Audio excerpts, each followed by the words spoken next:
So, yun guys, no? Yan, we're here and we're back again. So, ayun, no? Pag-usapan natin si Top Coins. So, Top Coins, kamusta? Airdrop na? Ano nang kalagayan ng mga airdrop ninyo ay Top Coin? So, ayun, no? Medyo pag-usapan lang natin si Topcoin dahil parang ang komplikado kasi ng airdrop niya, no? Nagagaraan ako sa airdrop niya. So, dito tayo sa airdrop section niya, no? So, ayan. Ayan yung airdrop section niya. And nakakuha na ako ng 13,809.40 S-top. So, ang sabi ni Top Coins, no, ang pagbabasihan daw niya yung mga nakalagay dito, no? Yung core points, yan. Profit per hour, keys, friends, no? Invitation bonus,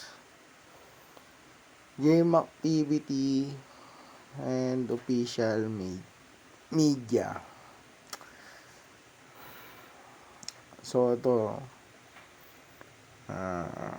yan, siguro, no, nagtata kayo, pinupush ni Top Coins na magpataas ka ng profit per hour. So, anong gagawin mo ngayon kapag kailangan mo magpataas ng profit per hour? So, kailangan mong magpataas ng level ng cards. So, kailangan mo siyang i-upgrade ng i-upgrade. Anong mangyayari sa'yo ngayon pagka naubos na nag-upgrade ka ng nag-upgrade, no? Mauubos yung coin mo. So, parang niyang sinasabing ubusin mo yung coin mo, no? Then, pagka inubos mo yung coin mo, bababa yung ranking mo, no? So, ngayon, nandito tayo sa pinakahuling ranking, which is Diamond Rank, no? 20M. From 20M to beyond. So, yan. Then, magtaka kayo, no? Dito sa mga to, no?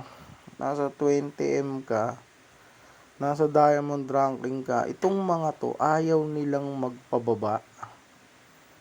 Nakita nyo yan? Ayaw nilang magpababa. Ayaw nilang magpa-rank down. Ayaw nilang bumaba ng rank.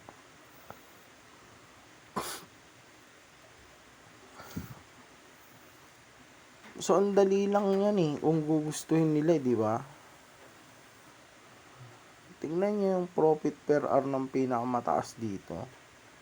Nasa 600k lang. Di ba? So, yung profit per hour ko, nasa 476.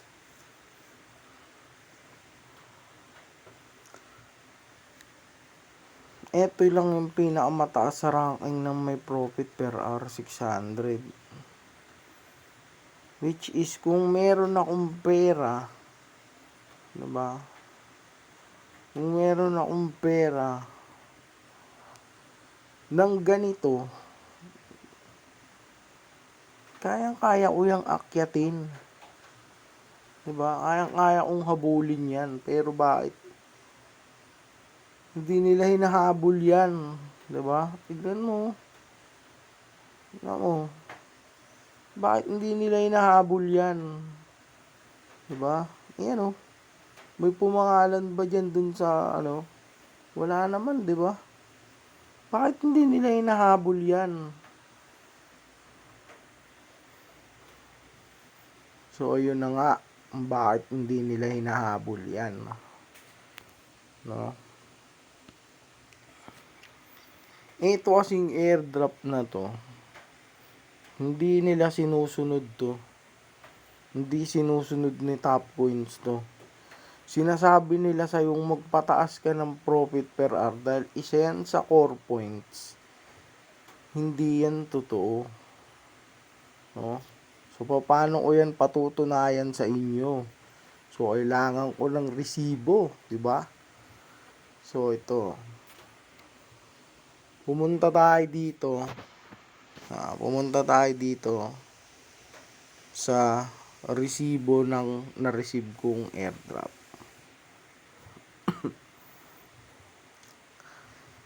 Ngayon nyo, simula nung nag-umpisa nung 9/11, nakakuha ko ng 6,117. So, ito yung unang drop nila, which is hindi ko masyadong pinansin. Hindi ko siya masyadong pinansin. Bakit? Dahil nga, hindi ko naman nakita yung community na magda-drop na pala sila, no? Ng oras na yun. Then, nasa rank ako niyan ng diamond. Nasa ranking ako ng diamond dyan na meron akong 40 million coins. Natanggap ako ng 6,100, which is bad trip pa nga ako niyan dahil nga masyadong mababa yan para sa airdrop, di ba? Masyadong mababa yung airdrop na yan. Then, hindi pa natin alam kung magkano yung value ng coin ni Topcoin, no? Hindi pa natin alam yung value ni Topcoin. Tapos, bibigyan niya lang tayo ng ganito, no? Mamaya, mas mahal pa yung gas fee dyan. Pag mas mahal pa yung gas fee dyan, di ko na kukunin yan. Sayang lang pera ko dyan, di ba? So, yun na nga, no? So, yung unang drop niya ng 9/11, nakakuha ko ng 6,117, no? Which is bad trip ako yan. Nung nakita ko yan, bad trip ako dyan. Pero nung nakita ko sa, nung karamihan sa mga nakita ko, no? Malaki na wala yung natanggap ko nung panahon na to. Malaki na din. Kasi ang daming mga maliliit lang yung natanggap, no? Then, pumunta tayo dito sa 9/12. Kasi nitong natanggap ko na tong 9/11 na to, na 6,100. Which is, nagpunta ako sa community nila. Then, nakita ko yung mga,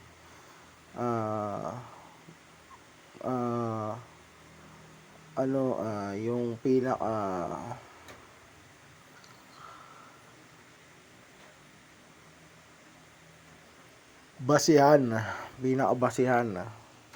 ng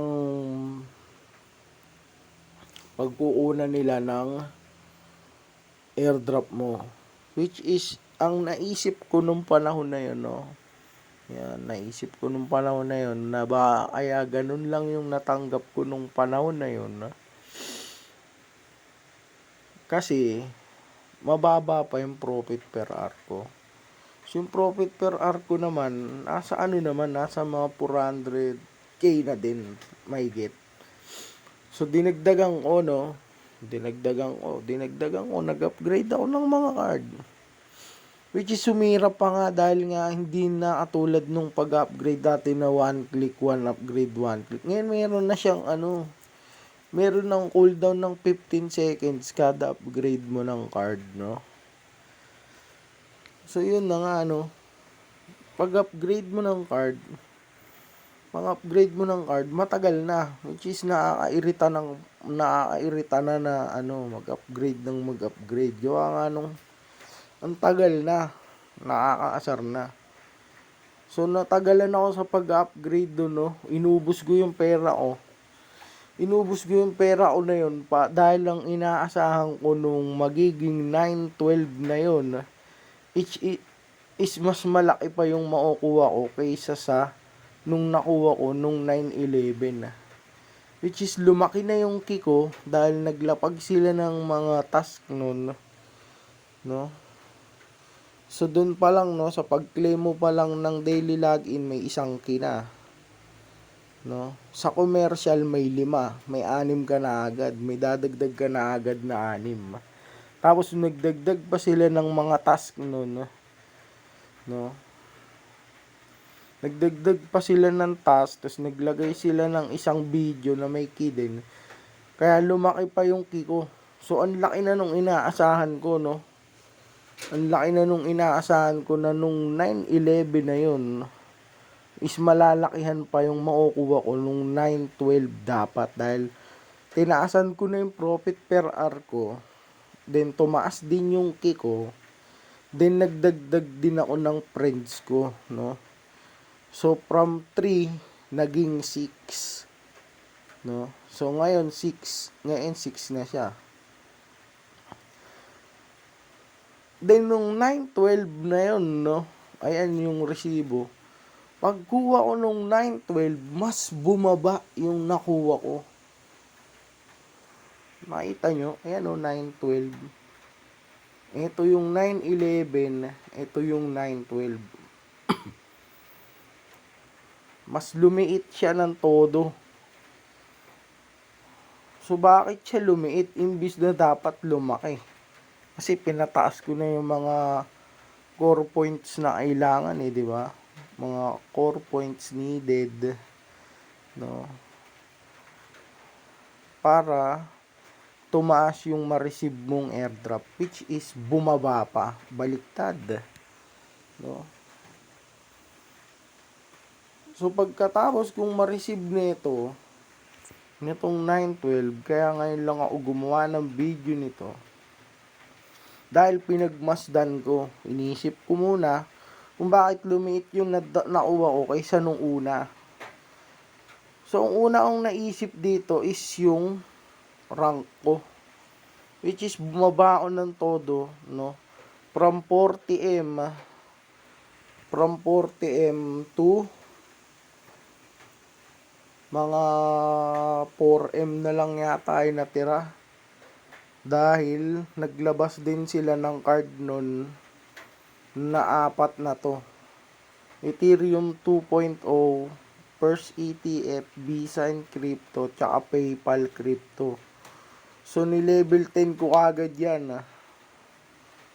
Inantay ko ng matatagal yan bago ko mapa-level, no? So, yan. So, in-upgrade ko din siya. So, umaasa ako na lumaki, which is hindi lumaki.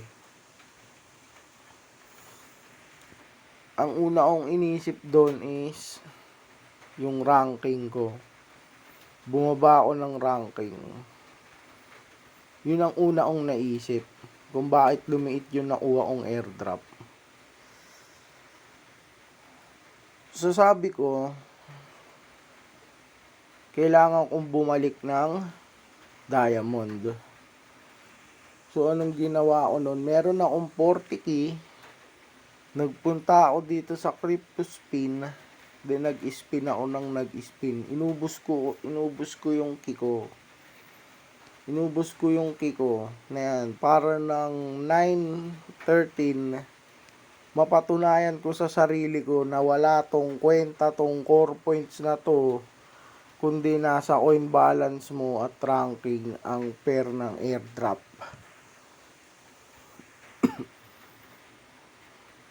So, hindi ako nagdagdag ng profit per hour. Yung case, kinuha ko lang normal na paraan. Then, yung friends ko, hindi na din ako nagdagdag, no? Dahil nawalan ako ng gana. So, ano nangyari? Pagkuha ko nito kaninang umaga, 9:30 na. Mas lumaki na siya ng diyama kaysa dito sa nakuha ko noong 9/12. Ayun yung resibo ko. 9/11, 9/12, 9/13. So 9/13 nakakuha ko ng 3,876 na stop, no? Yan. Kaya na meron ako ngayong 13,000. So bukas 9/14 hindi ko gagalawin yung pera ko, which is palalakihin ko pa. Then titignan ko kung lalaki pa din ulit yung airdrop na matatanggap ko. So nang i-scam, no? Nang i-scam sila. Hindi ko alam kung bakit. So ginagawa nila siguro yan, no?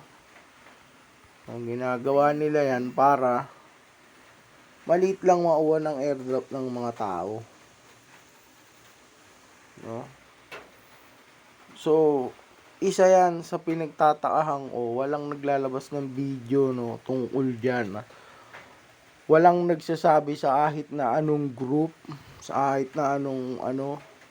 So tinatanggap lang nila ng tinatanggap kung ano yung nare-receive na binibigay nito, then pinapalo nila ng pinapalo yung profit per hour nila, no. Which is kasi sinasabi dito, ito yun, yung core points, no? So yun, para sa akin ito isa tong malaking kalokohan. Ito yung resibo ko. Nagpump ako ng 9/12, bumaba yung nakuha ko. Then hindi ako nagpump ng 9/13, lumaki yung nakuha ko. Bumalik ako sa ranking ng Diamond. Then maintain ko yung pera ko ng nasa 20M, no?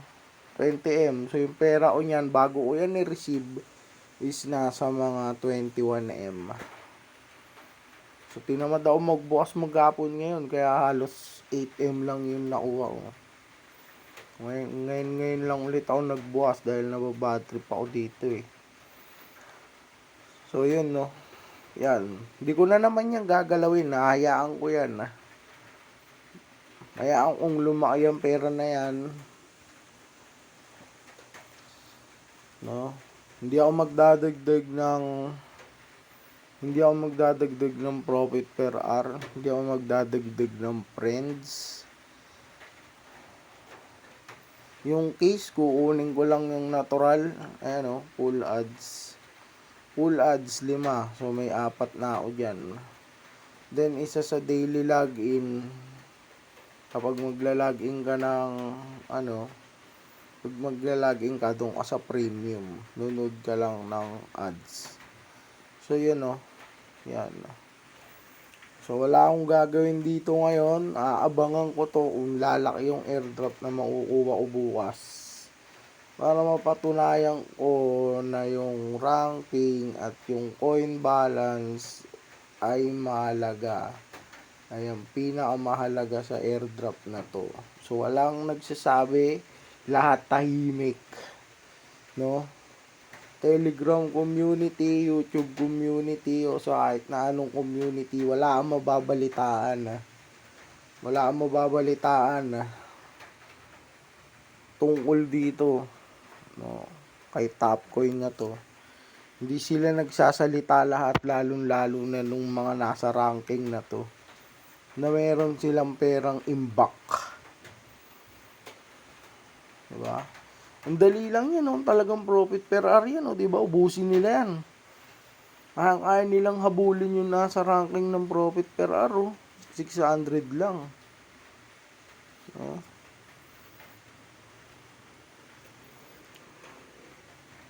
So, ayun, no?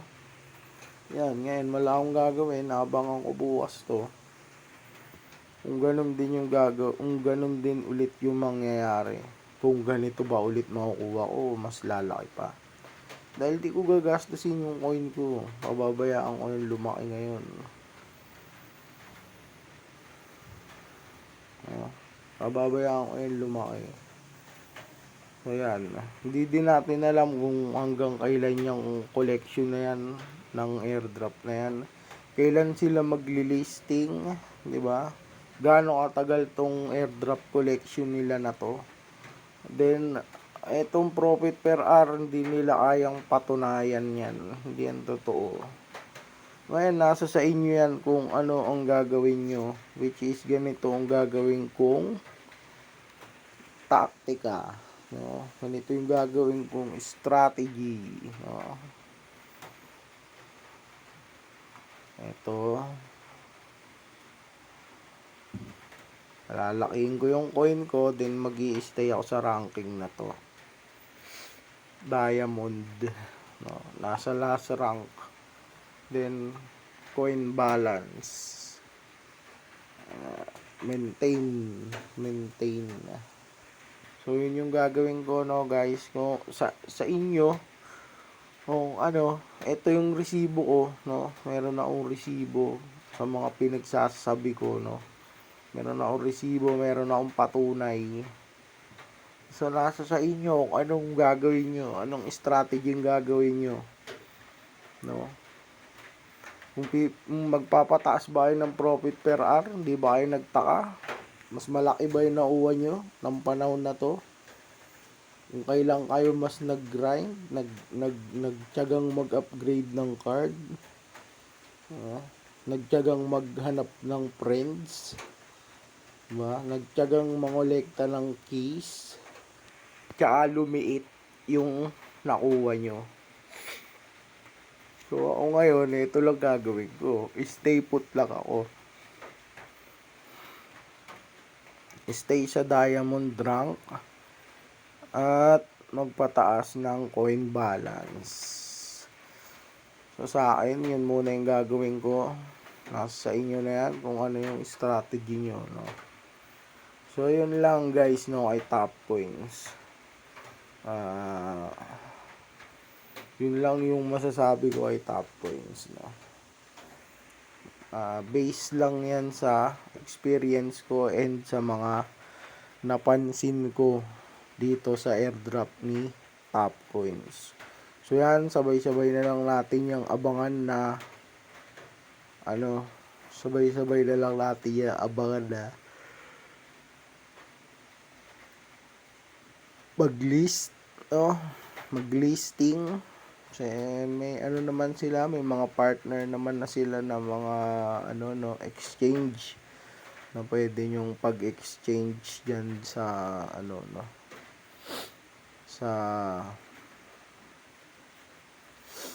sa mga coin nila na to, no. Meron naman na silang partnership. May partnership sila. So yan. Wala naman ng problema dyan. So, yan, no, guys. Yan. So, yun lang, no. Top coins. Check nyo na yung airdrop nyo na yan. Kung meron bang multo dyan, no. Ako lang yung minumulto ni top coins. Ayan lang, guys, no.